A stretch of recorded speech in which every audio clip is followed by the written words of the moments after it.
Hey everyone, today we are talking about your body and your business. I am really excited to welcome to Business as a Magical Practice, Caroline Knight. Hi, Caroline.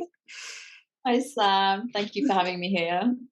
And for those who do not know her, Caroline is a body love coach, naked yoga teacher, and makes organic cacao in the Peruvian Amazon and holds cacao ceremonies every lunation. She guides and supports clients back to deep connection and love with their bodies so that they can access the infinite power, wisdom, creativity, intuition, and juiciness the body is a portal to. She helps people remember and come back to their natural state of embodiment and supports them in working through the trauma and shame that is preventing them from fully inhabiting their body. So excited that you're here. And I just want to start off with hearing how you got into this work. Yes, complete like life surprise. In 2020, March 2020, I was living in London, working as a massage therapist and naked yoga teacher, and I booked a trip to Peru to do a 2-week retreat. Um, Halfway through the retreat, Peru announces that they are going into a very intense lockdown. So the retreat was cancelled, but also the Peruvian borders were shut. So we were kind of stuck in Peru. Anyway, long story short, I decide to stay in Peru. I fall in love with a lovely Peruvian man. And yeah, so during my time in Peru, that's when I connected with cacao. It was just a beautiful synchronicity that I formed this connection. And then I met my boyfriend, and he was like, I own a cacao farm. So that was really cool. So that's how I got into making cacao. And, the longer I stayed in Peru and the more I realized that, oh, if I'm going to be here for a while, I need to kind of pivot and find a way of supporting myself um, through the internet, but doing something that's still super aligned with how I want to show up in the world, how I want to serve people. So thanks to the increased amount of time I was spending on the internet, I came into contact with all these amazing coaches, and you're one of them, Sam. I started listening to this podcast, and I was like, this woman's amazing. Wow, combining business with magic. That is so cool. And then I started work with the coach myself, actually, a relationship coach called Hannah Brooks, and that kind of opened me up to how amazing and transformational that working with a coach is. And I was like, this is how I want to serve people. And then just because of the very sort of long and rocky relationship I've had with my own body and how far I've come from being 16 and having an eating disorder and exercise addiction, I was like, this is what I can guide people in. But the original intention to just help people love their bodies more has developed into something so much deeper, which you just read out in my bio. That's so good. And yeah, it's amazing to realize that so many of us have these transformations that we've had in our own lives where we've supported other people too, and that can actually be the ground zero for running a very successful and transformative business. And I know that in our discussions outside of this, because you're in the alchemical business intensive, you've mentioned like, yeah, of course, no one could pay me any amount of money to go back to where I was before, to go back to not loving my body and back to that point. So do you have any specific messages for people who may be listening to this and they feel uncomfortable with their body or numb or they're disassociated in any ways of like why this is actually really important to start working on? Absolutely. So, first of all, if you have ever, and this probably covers every human on the planet, if you've ever felt any discomfort or frustration or even loathing for your body, most of us have been brought up in a world that has actively encouraged us to be at war with our bodies. It's like the body is the cause of pain, it's the cause of shame, especially if we are in bodies with wombs, then that is like an added layer to it. So this kind of disembodiment that human beings have had for many thousands of years, um, I believe is the cause of so much suffering, because we've been divorced from our power, which lies in our bodies. We don't realize that we have so much wisdom and sovereignty that we can access through feeling, and feeling our bodies. So this work that I'm doing, my big vision for this is reconnecting humanity with our embodiment and our power, so that we can move beyond this story of being oppressed and suppressed on very large scales. Mm, yeah. So you're saying that through doing this work on an individual level, it's helping on this collective level? Absolutely. Because it's like, because we are all connected essentially. So any work we do on ourselves ripples out. And another kind of side effect of becoming more embodied and more present in our bodies is that we're just more present. And anyone who spends time with an animal, because animals just live in the present moment. And just by spending time with animals, we become more present, because their presence like draws us in. And so if we can embody that as humans, then we will also help the humans around us become more present. So it is like kind of one body at a time. But then I'm hoping that in the future this will become mainstream. And I have visions for this being taught in schools, so that children don't forget their embodiments. Mm. So how is embodiment and body love a superpower? The superpower.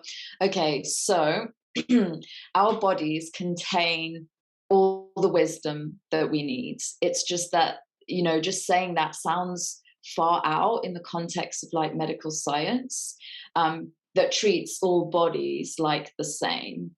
And it's really kind of got us thinking that a source outside of ourselves, like doctors and every scientist, know better than us.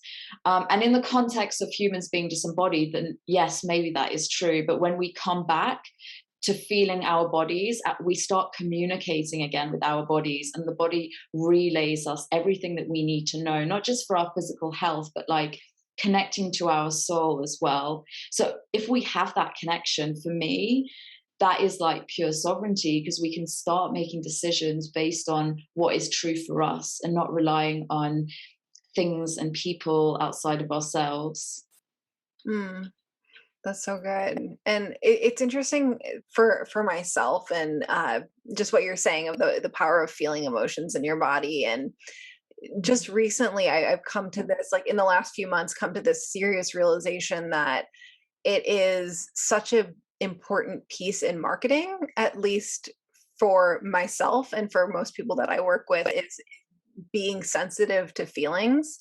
And that can actually be a superpower in your business, because of, like, as I'm learning to teach copywriting, I was someone who always considered myself a good writer and a natural writer and a natural communicator. But as I've done more training and learned more about marketing over the last decade, it has I feel like no one is talking about how a part of being an intuitive copywriter and an intuitive marketer is, and this applies to all business owners, obviously, even if you're not a quote unquote marketer, you have to do marketing if you own a business, Yeah. is being able to feel words in your body and feel sentences in your body, because it can actually be portrayed to the people that you're talking to. So as you feel more, and you stop numbing out, and you start sensitizing and allowing yourself to feel all the discomfort and the uncomfortable feelings, you actually can that can actually be an asset in your business. And I know that you have some examples of, in your own business and your clients' businesses, or in your clients' lives, of what body love actually translates to. Because it's not just about like opening up the portal. It's like there's actually tangible results in it. Definitely. And I just want to add something to it kind of follows on about how, if we're connected to our bodies and our sensitivity, that is essential for connecting to other humans. And that is also essential for in the context of marketing. And I really loved that you brought that up in our last lesson of Alchemical Business Intensive is writing your copy, not just the words coming out of your head, but you're feeling what you want your readers to be feeling, and that is transmitted. And that I thought was so cool. But yeah, so going on to how this creates massive transformation in, well, in the context of my business and also my clients. So yeah, so I've seen clients go through massive shifts within their sex lives. You know, the stories some of my clients have told me are like, wow, that is awesome, from, you know, where you were 2 months ago to where you are now. This is so amazing. And then clients who've had, you know, been married for decades, and then they have these they kind of wake up to how they're really feeling about certain situations. And then in my context in relation to my business, so I had real trouble with workaholism. It's like I would just feel like I had to be working all the time, and you know, I would just be at home, not really doing anything in the evening, and I'd feel restless and fill that hole with work. And what really drew me to Alchemical Business Intensive is you spoke a lot about this concept of the lazy successful bitch, or successful lazy bitch. And I was like, that sounds amazing. How do I do that? And I am so happy to say that ABI isn't even done. And it was a few weeks ago, and I was just sort of thinking about things, or maybe thinking is the wrong word. I was kind of just feeling and allowing like emotions and things to pass through me. And I was like, oh my God, I'm not a workaholic anymore. Like, even when I have spare time, I don't have that desire just to work for work's sake. I'm like, what would I rather do from a place of pleasure? Why don't I just use this time to rest? Because I know that rest is actually really generative, and almost as well, I think almost, or maybe even more essential than doing the actual work. And now I'm working from a place of like focus and inspiration, knowing that the work I do is so much more impactful. Mm. Yeah, that's such a powerful realization when we identify what's actually important in our business, and we're like, okay, the rest of the stuff can go. If I don't have people to delegate it to, like, what's the point of actually doing it? And how much permission that gives you. So I mean, Yeah. that paired with your actual embodiment practices really sped up that process for you. Absolutely. And just thinking about my embodiment journey from, you know, when I was 16, that really kind of woke me up to my body in a big way. Maybe not a conscious way, but yeah, I started becoming aware of this body. And then just the last 6 months, it's been like I've just gone so much deeper, so much more quickly. And I think sharing this now with other people, it makes me so, it kind of mirrors it back at me. It's amazing. And also because this is business as a magical practice, I think to do effective magic, not I think, I know, to do effective magic, you need to be embodied, you need to feel the energies, you need to be able, you know, to be in touch with all the other forces in the universe. And you definitely, because, you know, if you're just all up in your head, you can think about those things as concepts, but you're not like tapping into the energetics of it. Let's talk more about that, because I that question actually popped into my head earlier when you were talking of like, Mhm. oh, it's not just about business as a magical practice, but in this context, it's like you're working with your body is a magical practice. I love that, working with your body as a magical practice. Yeah, and then that brings in sex magic, where you're actively like harnessing your sexual energy and your orgasmic energy and channeling it into intentions. So Mhm. yeah, it's all so connected and amazing. And you know that working with my sexuality consciously, like again, it was one of those quantum leaps in my connection and love for my body when I woke up to the fact that my sexuality is sacred and this magical thing.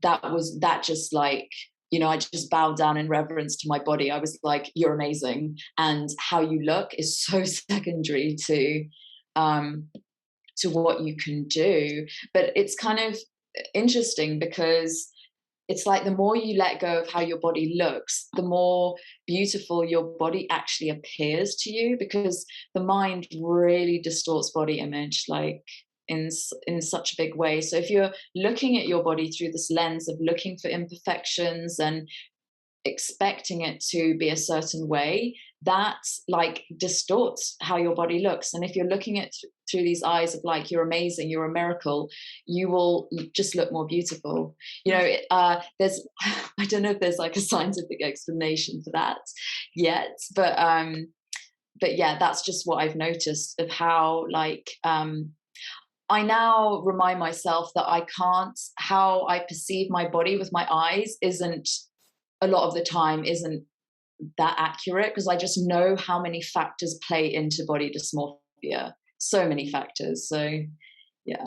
Well, it's like almost optimism versus pessimism, because if you're looking in the mirror and your eyes are immediately going to like, oh, I have a zit on my face and I'm feeling really, I look really bloated today, or like whatever the things are, or like I really hate my thighs, versus oh, my hair looks great today, and oh, my eyes are beautiful, and like all the positive sides of things.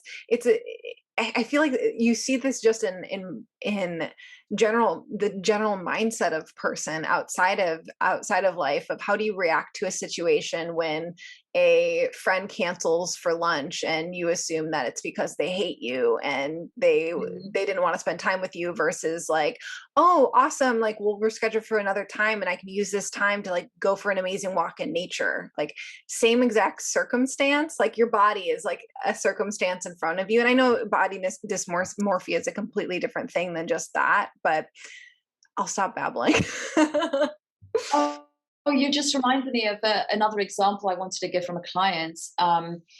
And they told me, like, from doing the practices that I'd given her. And then she's like, honestly, I looked she had covered the mirrors in her house because she didn't want to look at herself in the mirror. Oh, And she wow. managed to uncover them. And not only that, she looked at her body in the mirror and she said to me, I actually look leaner, but I know that isn't actually possible because I haven't changed my exercise routine. I ate donuts today. But just from her, working at this from the inside out, doing the embodiment ripples out, and she was able to see herself as leaner, through this lens of like, you are beautiful, you're amazing, thank you. Oh, that's amazing. I love that so much. You've told me that I've never that's not like a situation that I would think about, of someone who's going around their house and covering all the mirrors in their house, and how much of a prison that would be for someone. Because like you can't show up in life if you can't even look at yourself in the mirror. Absolutely. And our bodies are the only thing that we truly have that's ours. Like, we come in with this body and we leave with this body, although you could technically say that every 7 years the cells are renewed, so it's kind of a new body, but you know what I mean. It's like, this is our body. And an analogy that I also came up with, I'm not into cars at all. It was just a tidy analogy. So, like, having a body and not inhabiting it and loving it and enjoying it is like having your favorite sports car or motorbike or whatever you will, sitting there in your driveway, and you can look at it and be like, oh, that's nice. But you don't know how to drive, and you can't go in it and drive like that. Except I think it's more of a tragedy if people aren't fully inhabiting their bodies and aren't connected to like how pleasurable it can be to be in a body. Like, definitely it can be painful as well. But a really amazing, I think it's Gabor Mate, and it was also mentioned in a book called The Presence Process. It's not about feeling better. So like, it's not about just feeling good in the body all the time. It's about getting better at feeling. So getting better at like, yeah, inhabiting our bodies and experiencing all the sensations, and seeing sensations as just like invitations to come back into the present moment, whether they're like super pleasurable or like really uncomfortable. Mhm. Well, I'm wondering, because just the term body love, I'm sure can elicit different automatic responses in people's body. Like, okay, body love can be a movement where every different size and shape of body is loved in society, or body love is having a very specific health regimen and eating very specific things because that is the healthy thing to do for a body. Where it sounds like in your definition or the way that you use it and interact with body love, it is full presence within your body and being able to activate it and use it at its fullest potential. Yes, that's a really beautiful way. And I've just thought of another way to describe it. So, like the body positivity movement is super important. Mhm. But I've realized that you can be like so body positive and think you really love your body. Like, I love the way it looks, I accept it exactly how it is, but you could still be disembodied. You could still Yeah. be not actually feeling your body, inhabiting your body, using it to its full potential. So that's kind of like the sort of surface level fling relationship where you're not really getting that intimate with someone. Maybe you're just having sex with them, going on a few dates, to this like full on committed, conscious relationship where you're prepared to get really intimate with someone, get to know their shadow, and, make that promise to be sovereign with each other. So, yeah, that's the kind of like Yeah. service level body positivity. But it's so important, body positivity. Like, it's the kind of seed in someone's mind that will take them down this path. Well, it's affecting on a societal level, right? So that the hope is future generations won't have like this societal pressure to look a certain way, and these beliefs seeping into you that if you are look this way or shaped this way, then you um, aren't good or okay or normal. Hmm. But then Yeah. I love to, because I'm assuming that a part of what you do and a part of a lot of the issues that come into your coaching practice is around diet culture and people who are obsessed with losing a certain amount of weight, or they've been on a roller coaster of losing and gaining weight, or they're like obsessed with the last 10 pounds. Am I assuming right? Yeah, pretty much everyone I've coached has got some kind of history involved in trying to control their body. So for some, it's like obsessive exercise. For others, it's, that maybe they've been overweight or still are overweight, and they've just like, gone through the whole self punitive thing. And yeah, again, going through this diet culture. And a lot of them just are already seeing through it. They're like, this is bullshit. So it's really helpful for them as well to hear those doubts about diet culture confirmed and kind of like validated and like, no, no, no, you are on the right path. This is not the way. I'm not like completely throwing out the whole diet and health industry, but the fact that it is a business kind of implies that, if everyone reached their full embodiment goals and were in such harmony with their body and their diets, and they didn't even need to follow a diet, well, yeah, that would be really bad for their business model. So, yeah. Yeah. Um, I mean, so in my background, there was a good, I don't know, 5 to 10 years where I was just so obsessed with what I was eating, so obsessed with how I looked and weighed, and it it's all consuming when you're at that point. So you can't actually like be of the highest service to the world if that is mhm. your number one obsession, right? Absolutely, because it is all consuming, and I've been there as well. My every waking hour was thinking about, am I burning enough calories, and am I um, eating little enough? Yeah. And I couldn't even sit down in the day. I was like, no, if I sit, I'm not burning. So I'd always be finding something to do. on top of all the exercise. And there was like this kind of like dopamine rush as I looked at my body and saw more and more bones sticking out, and oh yes, the scale's gone down more this week. um yeah, it complete obsession and possession, um almost. But I also now see that time as a blessing, because it took me to the extreme. I was like, right, that is the opposite of embodiment. And then I kind of went to the other end of the spectrum of being the largest I've been in my life, and realizing, hang on a second, my weight bears absolutely no relation to my happiness. And Yeah. that was another like key moment for me. Yeah.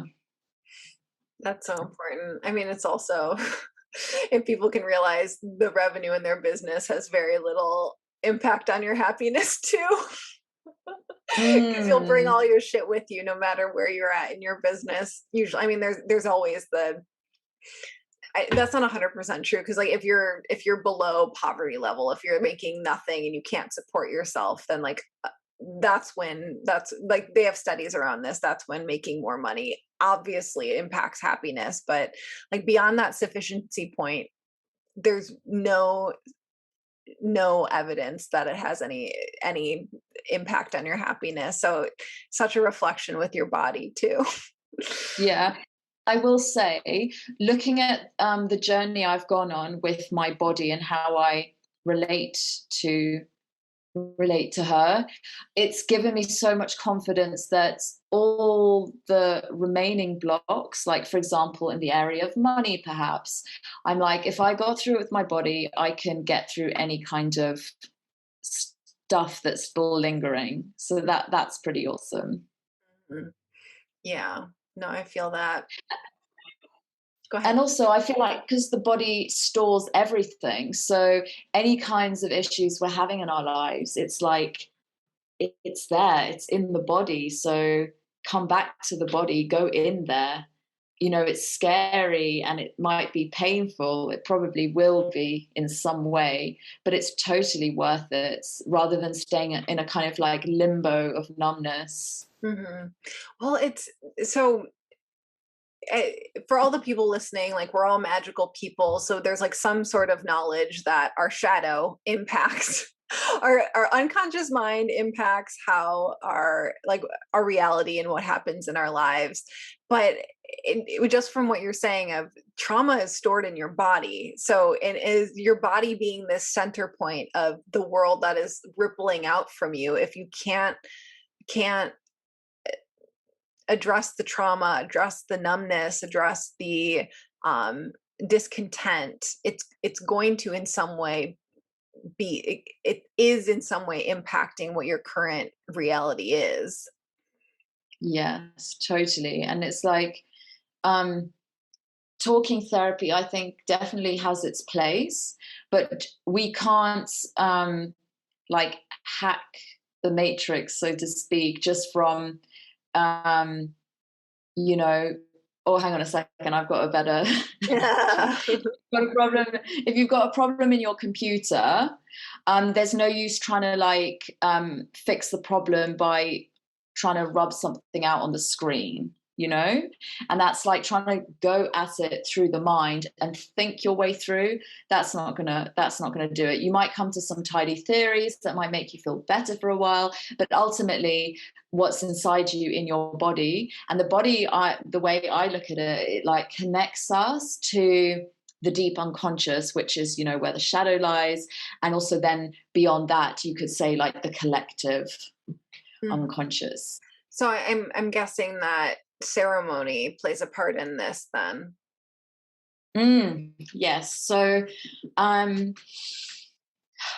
ceremony, something largely lost in our modern modern culture, but it's so important for, again, coming back into presence. And now, because ceremony is a daily part of my life, and now it's just my consciousness is like flipping a switch. I'm going about my day and then I come into ceremony and it's suddenly I feel like an immediate shift in consciousness because I've, done the process so many times. But yeah, really bringing us back into presence.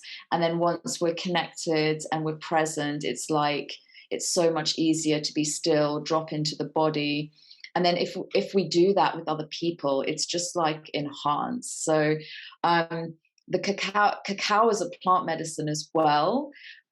It's super, the way I see it, it's like super earthy. And, when you make it into that beautiful drink, it kind of even looks like the earth. It's brown, super heart opening. And if you're the kind of person who struggles to settle in meditation, it's really, really helpful. And it's just like, really opens the blood vessels as well. So you've got this increased blood flow. You just feel so much more grounded and amazing. But also because it is heart opening, it does mean if there's energy and emotion that needs to come up, it'll come up. So it's not like just taking a happy pill. It's like, I've, screamed from cacao because it's just opened me up. So I've cried, I've been angry, all kinds of things have moved through. But cacao offers this real like holdingness, this kind of buffer. So you're able to really feel those things, but you feel super held.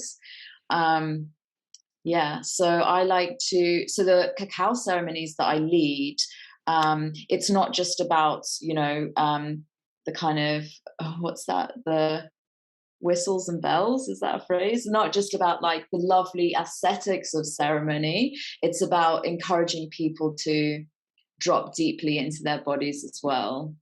How would you define ceremony, like in a more general way? Just if you can, I'm curious. I love that. Okay, so ceremony. What's coming up is it's a conscious ritual. So it's like marking a piece of space and time, putting a container around that as a way of holding something. So if it's a specific ritual, or for example, I held my family in a cacao ceremony last week, and it was to remember.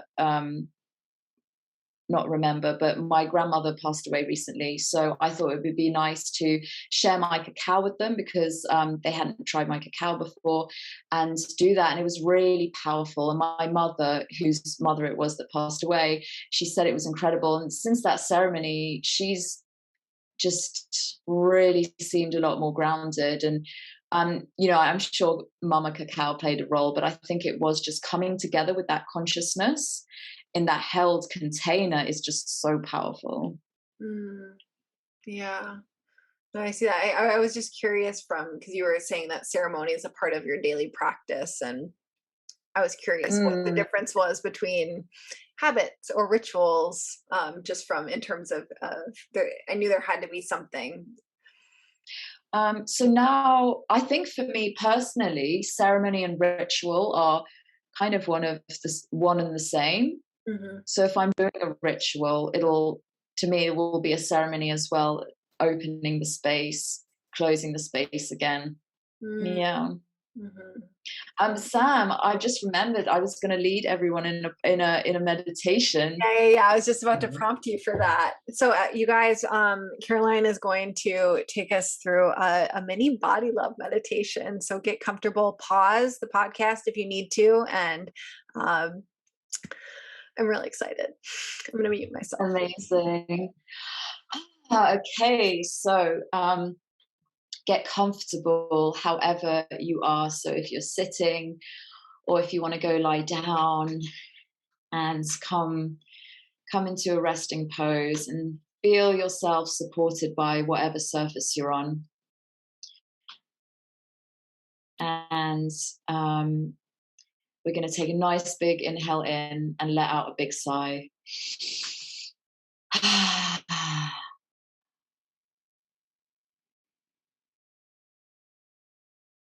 And then bring your attention to your natural breath, exactly how it's showing up right now.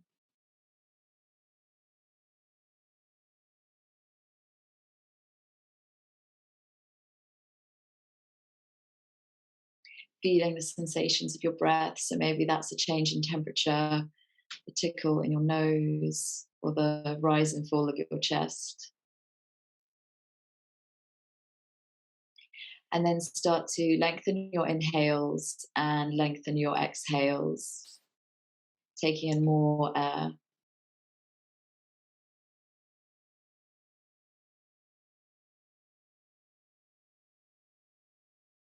And then close that gap between inhales and exhales. So you've got a circular and continuous breath, which is the breath that really connects us into the present moment and into our bodies.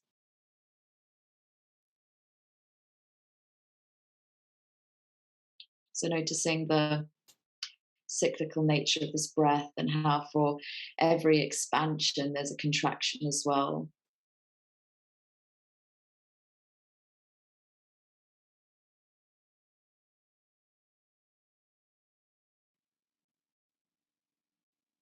And just taking a simple pleasure in this act of breathing.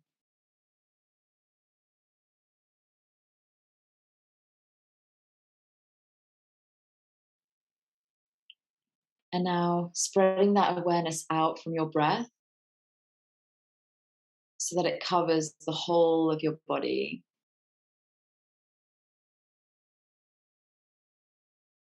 From the crown of your head, you can sweep down the body, taking in the inside and the outside of the body, skin, muscles, bones, sweeping down the body, just noticing sensations, just being curious about whatever is arising right now. Keep on sweeping down the body through the torso, the arms, the hands, down the legs, into the feet.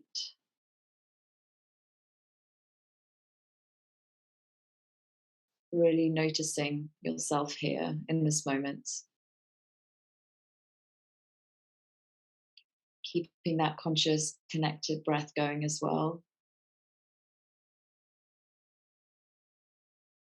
And then connecting to your heart space. Feeling the energy here in your chest. Feeling all the life force in your body.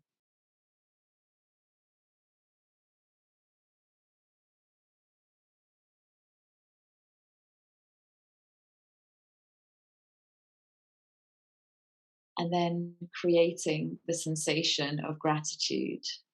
So if you want to think about something or someone that it's really easy to feel gratitude for, cultivate that feeling in your heart center.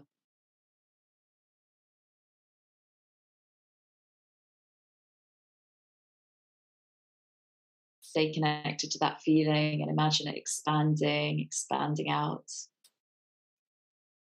growing stronger, this gratitude.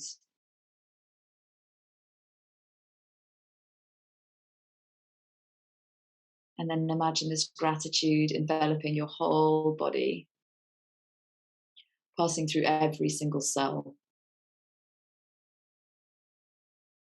so that every single cell in your body feels that gratitude. And just by feeling our body and putting our awareness on our body and listening to our bodies, we are saying, I love you, I appreciate you.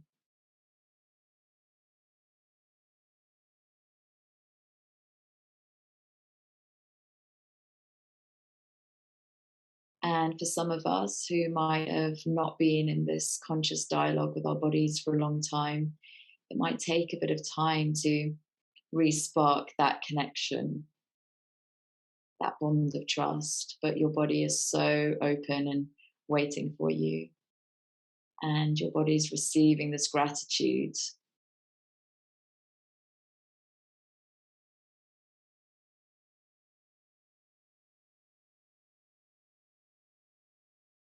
Still connected to that conscious circular breath. and putting your awareness back to your entire body, feeling everything.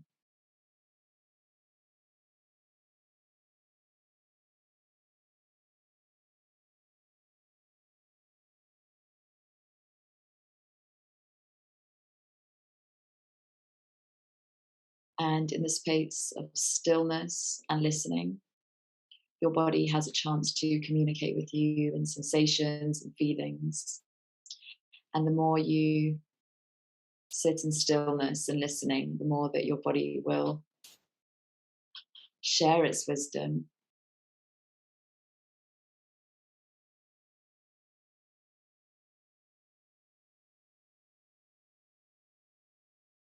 So, as we close this meditation, coming back to the heart center, knowing that you can tap into this feeling of gratitude whenever you like, and slowly preparing to come back, wriggling fingers and toes, taking another deep inhale, sighing it out, and very slowly blinking the eyes open, coming back into the space. Thank you, Caroline. You're so welcome. I hate that part when I have to people back. I'm like, no, they're Everyone so should stay here forever. relaxed. Amazing. So, one of my last favorite questions to ask is, has there been a favorite purchase of yours for your business and for your pleasure in your business? We would love to hear about it. Yes, Sam. And you know what? From listening to your podcast, I knew this question was coming and I had an answer prepared. So, for my business, the most invaluable thing was investing in the alchemical business intensive with you. And I told you at the time, this is the most expensive thing I've ever bought myself. And I knew, and I'll just quickly share the wonderful, wonderful story of how it came to be. So, we started ABI a couple of days after my birthday, and it was like the day before you were going to close the doors. And I was umming and ahhing, and I was like, no, but money, and that old excuse. And I said to the universe, I said, okay, listen, if I'm meant to do this ABI, then send me the money for the deposit. And I woke up the next day on my birthday, and lo and behold, I had the money for the deposit. Oh my And god. you know, now with all the work I've done and deepening into my sovereignty, I now acknowledge that was me creating the money. It wasn't, I wasn't at the hand of fate, where everything else, that was me saying, yes, I want to do that. And so I'm going to damn well make sure that money comes around. So yes, that was a business purchase. And then for myself, so I ordered a whole load of stuff off Etsy to create a beautiful altar.